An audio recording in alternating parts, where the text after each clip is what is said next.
ദൈവനാമം മഹത്വപ്പെടുമാറാകട്ടെ. ഇന്ന് എന്നെ ശ്രവിക്കുന്നതിൻ്റെ എല്ലാ പ്രിയപ്പെട്ടവർക്കും നമ്മെ ചേർത്തുകൊള്ളുവാനായി വേഗം വരുന്ന കർത്താവായ യേശു ക്രിസ്തുവിൻ്റെ നാമത്തിൽ സ്നേഹവന്ദനം. നാം ഈ ദിവസങ്ങളിലെല്ലാം അപ്പോസ്തലനായ പൗലോസിനെക്കുറിച്ചും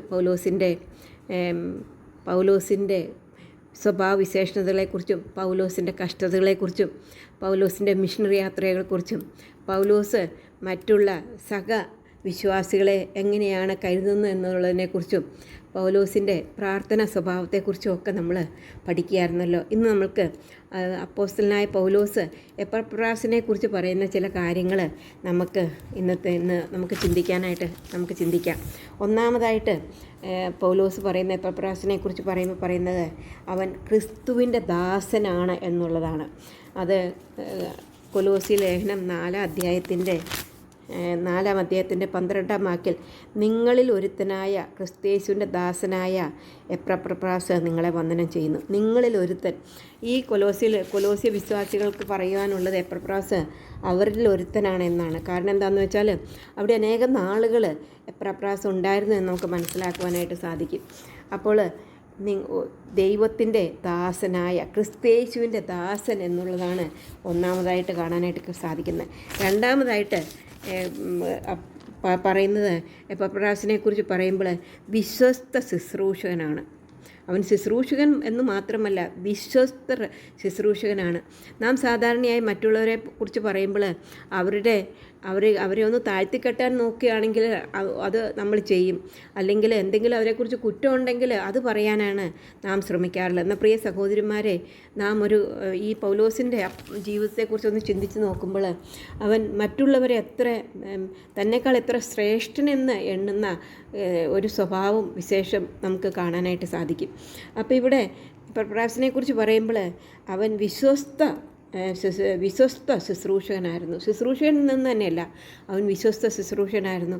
കൊലോസ്യയിലുള്ള വിശ്വാസികളെ സംബന്ധിച്ചിടത്തോളം അനേകം നാളുകൾ ഇവിടെ താമസിച്ച് അവരോട് കൂടെ ജീവിച്ച ഒരു വ്യക്തിയാണ് എപ്പഫ്രാസ്. അപ്പോൾ അവർ പറയാണ്, അവർക്ക് തന്നെ ലേഖനങ്ങൾ എഴുതുമ്പോൾ പറയുകയാണ് എപ്പഫ്രാസ് വിശ്വസ്തനായിരുന്നു എന്ന് കാണാനായിട്ട് സാധിക്കും. മാത്രമല്ല മൂന്നാമതായിട്ട് അവനൊരു അധ്യാപകനായിരുന്നു, ദൈവവചനം പഠിപ്പിക്കുന്നവനായിരുന്നു, ഒരു ടീച്ചറായിരുന്നു എന്നുള്ളത് നമുക്ക് കാണാനായിട്ട്. പ്രിയ സഹപ്രവർത്തനായ എപ്പഫ്രാസിനോട് നിങ്ങൾ പഠിച്ചിട്ടുണ്ടല്ലോ. അവിടെ ദൈവവചനം പഠിപ്പിക്കുകയും ശുശ്രൂഷിക്കുകയും മറ്റുള്ളവരെ ദൈവത്തിങ്കിലേക്ക് ആകർഷിക്കുകയും ചെയ്ത ഒരു വിശ്വസ്ത ഒരു അധ്യാപകനായിരുന്നു ഈ എപ്പഫ്രാസ് എന്ന് നമുക്ക് കാണുവാനായിട്ട് സാധിക്കും. അപ്പോൾ മാത്രമല്ല മറ്റുള്ളവരെക്കുറിച്ചുള്ള കാര്യങ്ങൾ അത് പൗലോസിനോട് ചെന്ന് പറഞ്ഞ ഒരു വ്യക്തിയായിരുന്നു എന്നുള്ളത്, കൊലോസിലുള്ള വിശ്വാസികളെക്കുറിച്ചുള്ള എല്ലാ വിവരങ്ങളും പൗലോസിനോട് പറയുകയും പൗലോസ് അവർക്ക് വേണ്ടി പ്രാർത്ഥിക്കാനായിട്ട് സാഹചര്യം ഒരുക്കുകയും ചെയ്ത ഒരു വ്യക്തിയായിരുന്നു എന്നുള്ളത് നമുക്ക് കാണാനായിട്ട് സാധിക്കും. അതാണ് ഇവിടെ പറയുന്നത്. 7-ാം വാക്യത്തിൽ അവൻ നിങ്ങൾക്ക് വേണ്ടി ക്രിസ്തുവിൻ്റെ വിശ്വസ്ത ശുശ്രൂഷകൾക്കും നിങ്ങൾക്ക് ആത്മാവിനുള്ള സ്നേഹം ഞങ്ങളോട് അറിയിച്ചവനുമാകുന്നു. അവരെക്കുറിച്ചുള്ള നല്ല അഭിപ്രായങ്ങളെല്ലാം പൗലോസിനോട് പറയിച്ചു. അതുകൊണ്ട് 9-ാം വാക്യത്തിൽ അതുകൊണ്ട് ഞങ്ങൾ അത് കേട്ട നാൾ മുതൽ നിങ്ങൾക്ക് വേണ്ടി ഇടപെടാതെ പ്രാർത്ഥിക്കുന്നു. അപ്പോൾ പ്രാർത്ഥനയ്ക്ക് വിഷയം കൊണ്ടുവന്ന് കൊടുക്കുന്ന ഒരു വ്യക്തിയായിട്ട് നമുക്ക് എപ്പഫ്രാസിനെ കാണാനായിട്ട് സാധിക്കും. മറ്റുള്ളവരെ കുറ്റം പറയുകയല്ല, അവരുടെ സ്നേഹത്തെക്കുറിച്ചും സന്തോഷത്തെക്കുറിച്ചും അവരുടെ വിവരങ്ങളെക്കുറിച്ചുമാണ് പറഞ്ഞത്. അതിനു വേണ്ടി പ്രാർത്ഥിപ്പാനായിട്ട് അപ്പോസ്തലനായ പൗലോസ് പറയുകയാണ്, ഞങ്ങൾ ഇടവിടാതെ നിങ്ങൾക്ക് വേണ്ടി പ്രാർത്ഥിക്കുന്നു. അങ്ങനെ പ്രാർത്ഥനാ വിഷയങ്ങൾ കൈമാറുന്ന ഒരു എപ്പഫ്രാസിനെ നമുക്കിവിടെ കാണുവാനായിട്ട് സാധിക്കും. മാത്രമല്ല പൗലോസിൻ്റെ ജീവിതത്തിൽ പ്രാർത്ഥിക്കുന്ന ഒരു വ്യക്തിയാണ് എന്നുള്ളത് പൗലോസിൻ്റെ ജീവിതത്തിൽ നമുക്ക് മനസ്സിലാക്കുവാനായിട്ട് സാധിക്കും. പൗലോസിൻ്റെ 1-ന്റെ 13-ാം വാക്യത്തിൽ നമുക്ക് 1-ന്റെ 13-ാം വാക്യത്തിൽ ഫിലിപ്പ്യ ലേഖനം 1-ന്റെ 13 നമുക്ക് കാണുന്നത്, അവിടെ പൗലോസ് പ്രാർത്ഥിക്കുന്ന ഒരു വ്യക്തിയായിട്ട് നമുക്ക് കാണുവാനായിട്ട് സാധിക്കും. അതുപോലെ 2 കൊരിന്ത്യർ 11-ന്റെ 29-ാം വാക്യത്തിൽ കാണുന്നത്, അവിടെ നമുക്ക് കാണാനായിട്ട് സാധിക്കുന്നത് പൗലോസിൻ്റെ കഷ്ടതകളെക്കുറിച്ച് പറയുന്ന സന്ദർഭങ്ങളാണ് അത് പറയുന്നത്. എനിക്ക് ദിവസേന സർവ്വസഭകളെക്കുറിച്ചുള്ള ചിന്താഭാരം എന്ന തിരക്കുമുണ്ട്. അപ്പോൾ സർവ്വസഭകളെക്കുറിച്ചും പ്രാർത്ഥിക്കുന്ന ഒരു വ്യക്തിയായിരുന്നു ഈ പൗലോസ് എന്നുള്ളത് നമുക്ക് മനസ്സിലാക്കുവാനായിട്ട് സാധിക്കും. ആ പൗലോസിൻ്റെ അടുത്ത് കൊലോസിലുള്ള വിശ്വാസികളെയും കുറിച്ച് പറയുവാനും അവരെക്കുറിച്ച് പ്രാർത്ഥിക്കുവാനുമുള്ള സാവകാശം ഉണ്ടാക്കി കൊടുക്കുന്ന ഒരു വ്യക്തിയായിരുന്നു എന്ന് നമുക്ക് മനസ്സിലാക്കുവാനായിട്ട് സാധിക്കും. അടുത്തതായിട്ട് നമുക്ക് കാണാനായിട്ട് സാധിക്കുന്നത് എപ്പഫ്രാസ് പ്രാർത്ഥിക്കുന്ന ഒരു വ്യക്തിയായിരുന്നു. എന്തിനു വേണ്ടിയാണ് എപ്പഫ്രാസ് പ്രാർത്ഥിക്കുന്നത് എന്നുള്ളത് നമുക്ക് കൊലോസ്യ ലേഖനത്തിൽ 4:12 വാക്യത്തിൽ നമുക്ക് കാണുവാനായിട്ട് സാധിക്കും.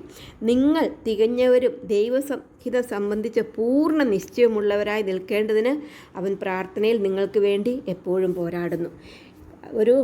അവൻ എന്തിനു വേണ്ടിയാണ് ദൈവമക്കളെ തികഞ്ഞവരായിട്ട് തീരുന്നതിന് വേണ്ടിയാണ് അവൻ്റെ എപ്പഫ്രാസിൻ്റെ പ്രാർത്ഥന ഒന്ന് നമുക്ക് ശ്രദ്ധിക്കാനായിട്ട് സാധിക്കും. 2 കാര്യങ്ങൾക്ക് വേണ്ടിയാണ് അവൻ പ്രാർത്ഥിക്കുന്നത്.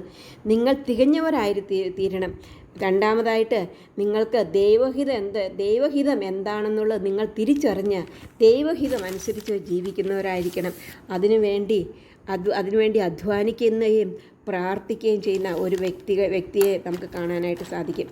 ഈ അപ്പോസ്തലനായ പൗലോസിനെ പോലെ തന്നെ ഈ എപ്പഫ്രാസും ഒരു പ്രാർത്ഥന വീരനായിരുന്നു എന്നുള്ളത് നമുക്ക് കാണാം. നാം നേരത്തെ കണ്ടു, പൗലോസ് എല്ലാ സഭകളെയും കുറിച്ച് പ്രാർത്ഥിക്കുന്ന ഒരു വ്യക്തിയായിരുന്നു.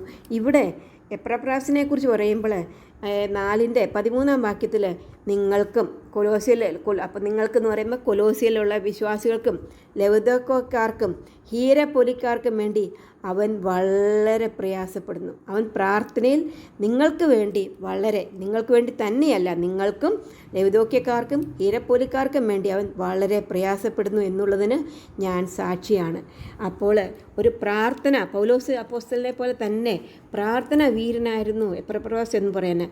അത് പൗലോസ് അറിയുകയും ആ പ്രാർത്ഥന വീരനായിരുന്നു എന്നുള്ളത് മറ്റുള്ളവരുടെ സാക്ഷ്യത്തിനായിട്ട് മറ്റുള്ളവരും പ്രാർത്ഥിക്കുന്നതിന് വേണ്ടി പറയുകയും ചെയ്യുന്ന ഒരു അപ്പോസ്തലനായ പൗലോസിനെ നമുക്ക് കാണാനായിട്ട് സാധിക്കും. അപ്പോൾ ഇന്ന് നമ്മൾ അനേക ഗുണങ്ങൾ അപ്പോസ്തലനായ പൗലോസ് എപ്പഫ്രാസിനെ കുറിച്ച് പറഞ്ഞ കാര്യങ്ങൾ നമുക്ക് കേൾക്കാനായിട്ട് സാധിക്കും. ഒന്നാമതായിട്ട് അവൻ കർത്താവായ യേശു ക്രിസ്തുവിൻ്റെ ഒരു ദാസനായിരുന്നു. രണ്ടാമതായിട്ട് നമുക്ക് കാണാനായിട്ട് സാധിച്ചത് അവൻ വിശ്വസ്ത ശുശ്രൂഷകനായിരുന്നു. മൂന്നാമതായിട്ട് നമുക്ക് കാണാനായിട്ട് സാധിക്കുന്നത് അവൻ ഒരു ദൈവവചനം പഠിപ്പിക്കുന്നവൻ, ദൈവവചനത്തിൻ്റെ അധ്യാപകനായിരുന്നു, ഒരു ടീച്ചറായിരുന്നു എന്നുള്ളത് കാണാനായിട്ട് സാധിക്കും. നാലാമതായിട്ട് നമുക്ക് കാണാനായിട്ട് സാധിക്കുന്ന മറ്റുള്ളവരെക്കുറിച്ച് പ്രാർത്ഥന വിഷയങ്ങൾ അല്ലെങ്കിൽ പ്രാർത്ഥനയ്ക്കായിട്ടുള്ള കാര്യങ്ങൾ ദൂരെ ആയിരിക്കുന്ന പൗലോസിൻ്റെ അടുത്ത് ചെന്ന് ആ വിവരങ്ങൾ പറയുകയും പൗലോസ് ഈ കൊലോസിലുള്ള വിശ്വാസികൾക്ക് വേണ്ടി പ്രാർത്ഥിക്കുന്നതായിട്ട് നമുക്ക് കാണാനായിട്ട് സാധിക്കും. അഞ്ചാമതായിട്ട് തീരുന്ന എപ്പഫ്രാസ് ദൈവമക്കൾ, കൊലോസിലുള്ള ദൈവമക്കൾ തികഞ്ഞവരാകുന്നതിന് വേണ്ടി പ്രാർത്ഥിക്കുന്നതായിട്ടും അവർക്ക് ദൈവഹിതം എന്തെന്നുള്ള തിരിച്ചറിവാൻ അവർക്ക് ശക്തി ദൈവത്തിൽ നിന്ന് കിട്ടുന്നതിന് വേണ്ടിയും പ്രാർത്ഥിക്കുന്നതിനായിട്ട് കാണാനായിട്ട് സാധിക്കും. ആറാമതായിട്ട് നമുക്ക് കാണാനായിട്ട് സാധിക്കും എപ്പഫ്രാസ് ഒരു പ്രാർത്ഥന വീരനായിരുന്നു. അവൻ കൊലോസ്യയിലുള്ളവർക്കും ലവുദോക്യക്കാർക്കും ഹീരപ്പൊലിക്കാർക്കും വേണ്ടി പ്രാർത്ഥനയിൽ പോരാടിയ ഒരു വ്യക്തിയായിട്ട് കാണാനായിട്ട് സാധിക്കും.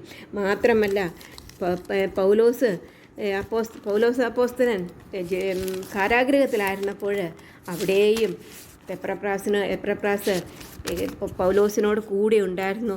അപ്പോൾ പൗലോസ് പറയുകയാണ്, ഇപ്പോൾ എപ്പഫ്രാസ് ബന്ധനാണ്, അവൻ കാരാഗൃഹത്തിലാണ്, സഹബദ്ധനായ എപ്പഫ്രാസും എന്ന് നമുക്ക് കാണുവാനായിട്ട് സാധിക്കും.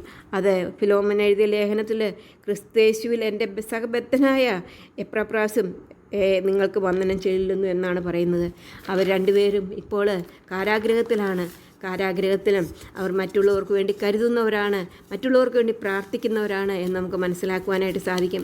പ്രിയ വിശ്വാസികളെ, പ്രിയ സഹോദരിമാരെ, നമ്മുടെ ജീവിതം നാം മറ്റുള്ളവരെക്കുറിച്ച് കുറ്റം പറയുന്നവരാണോ, അതോ മറ്റുള്ളവരുടെ നന്മ കാണുവാൻ ശ്രമിക്കുന്നവരാണോ? നാം മറ്റുള്ളവരെക്കുറിച്ച് പ്രശംസിക്കുന്നവരാണോ, അതോ മറ്റുള്ളവരെ അപമാനിക്കുവാൻ ശ്രമിക്കുന്നവരാണോ? മറ്റുള്ളവർക്ക് വേണ്ടി പ്രാർത്ഥിക്കാൻ നമുക്ക് സമയം കിട്ടുന്നുള്ളൂ. നാം പ്രാർത്ഥന വീരന്മാരാകണമെന്ന് കർത്താവ് ആഗ്രഹിക്കുന്നു. കുറച്ച് പ്രാർത്ഥനയല്ല, ഒരു പ്രാർത്ഥനാ വീരനായിരുന്നു ഒരു സഭയ്ക്ക് വേണ്ടിയല്ല, അനേക സഭകൾക്ക് വേണ്ടി, അനേക ദൈവമക്കൾക്ക് വേണ്ടി പ്രാർത്ഥിക്കുന്ന ഒരു വ്യക്തിയായിരുന്നു എപ്പഫ്രാസ് എന്ന് നമുക്ക് കാണുവാനായിട്ട് സാധിക്കും. കാരാഗ്രഹത്തിൽ കിടക്കുമ്പോഴും ദൈവമക്കളെ ഓർത്ത് പ്രാർത്ഥിക്കുകയും അവർക്ക് വേണ്ടി കരുതുകയും ചെയ്യുന്ന പൗലോസിനോടൊപ്പം തന്നെ എപ്പഫ്രാസിനെയും കാണുവാനായിട്ട് സാധിക്കും. പൗലോസ് തൻ്റെ കൂട്ടുകാരെ അല്ലെങ്കിൽ തൻ്റെ വിശ്വാസികളെ സഹപ്രവർത്തകരെ തന്നെ പോലെ തന്നെ കരുതുകയും തന്നേക്കാൾ ശ്രേഷ്ഠനെന്ന് കരുതി അവരെക്കുറിച്ച് സംസാരിക്കുകയും ചെയ്യുന്നതായിട്ട് നമുക്ക് കാണാനായിട്ട് സാധിക്കും. നമ്മുടെ ജീവിതം എങ്ങനെയാണ് ഇത് മാതൃകയാക്കുവാൻ കർത്താവ് നമ്മളെ സഹായിക്കട്ടെ. അവൻ്റെ വലിയ നാമം മഹത്വപ്പെടുമാറാകട്ടെ.